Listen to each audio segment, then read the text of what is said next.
Première lecture du livre de la Genèse, chapitre 37, versets 3 à 28.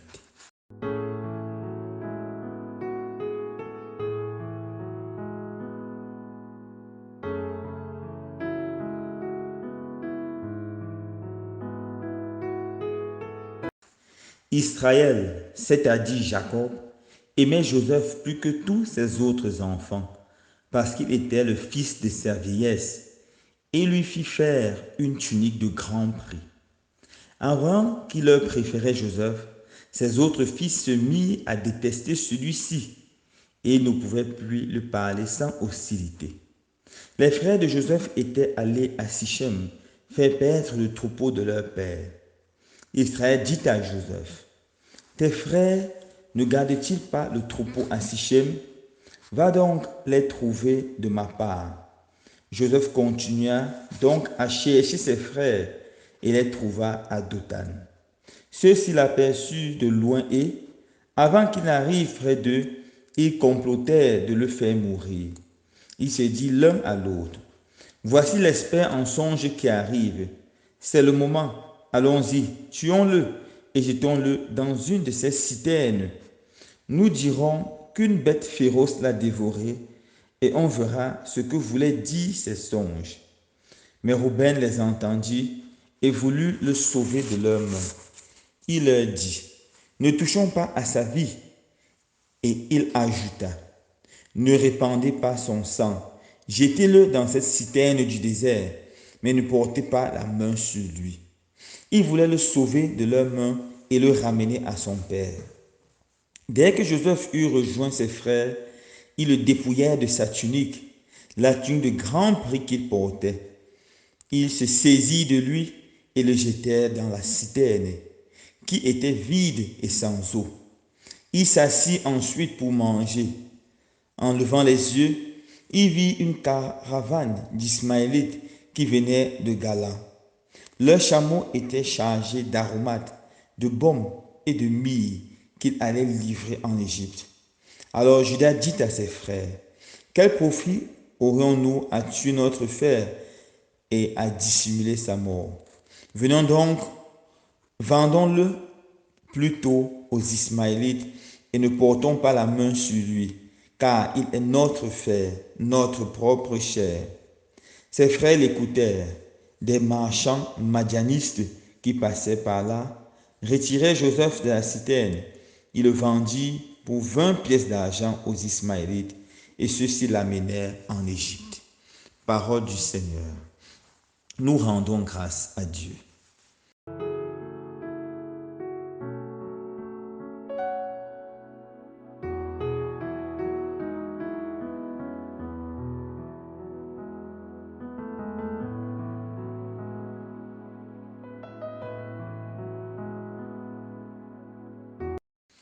Frères et sœurs bien-aimés, un jour, alors que j'étais encore séminariste, un vieux prêtre, petite expérience, me posa cette question.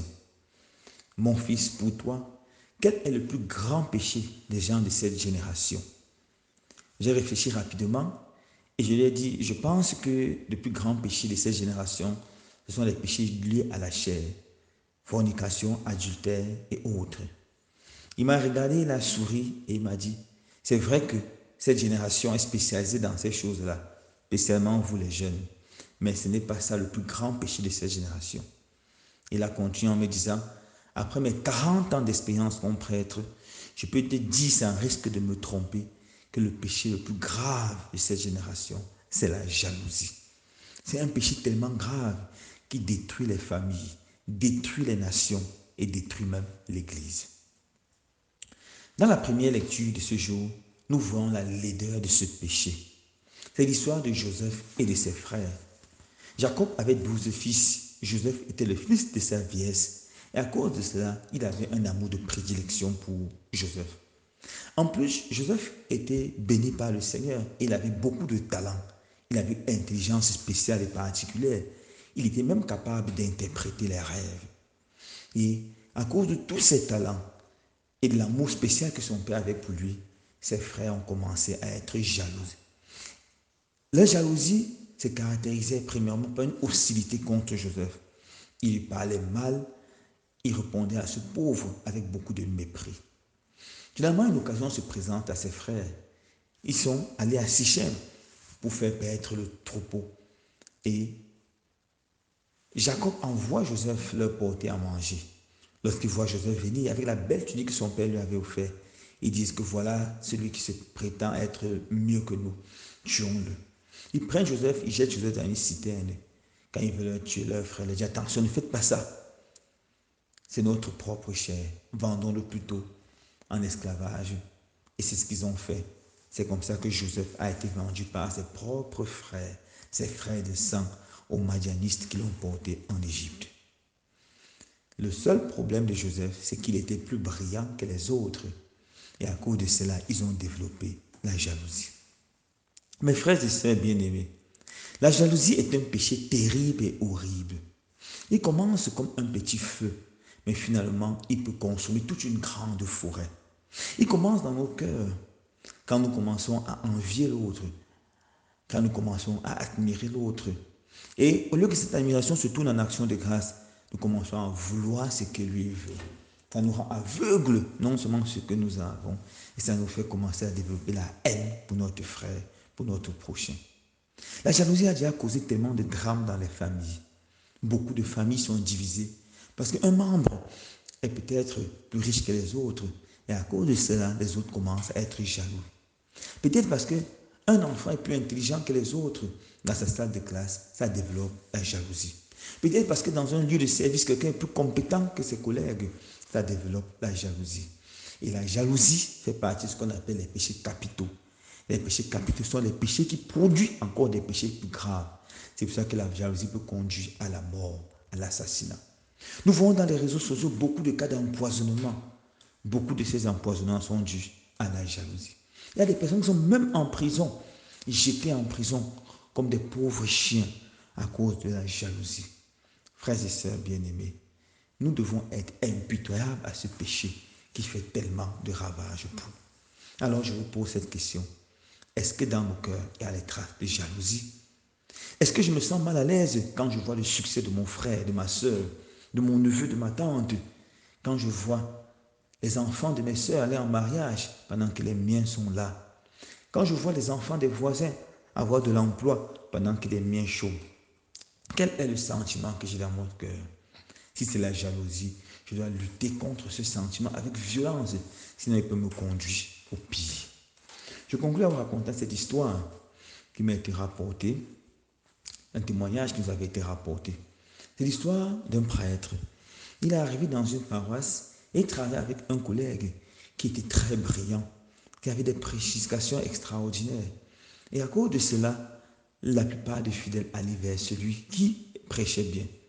Et le deuxième confrère, prêtre, se sentait mal à l'aise. Il a commencé à développer contre son frère la jalousie.